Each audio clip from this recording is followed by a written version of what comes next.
Ертеде әдемі бір орманда тырна мен түлкі өмір сүріпті. Бір күні түлкі тырнаны үйіне шақырыпты. Тырна досым, бүгін менің үйіме қонаққа кел. Тырна қуанып келісіпті. Жарайды, рахмет. Қуана барамын. Түлкі дастархан жайып, сорпа құйыпты. Міне дәмді сорпа. Іш.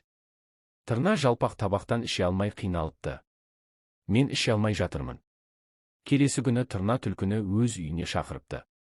Түлкі, бүгін менің үйіме келдің. Бұл жолы тамақ ұзын мойынды құмыраға құйылыпты. Түлкі де іше алмай қалыпты. Мен де іше алмай тұрмын. Сонда түлкі ұялыпты. Кешір мені, тырна, мен қателестім. Тырна жымиыпты.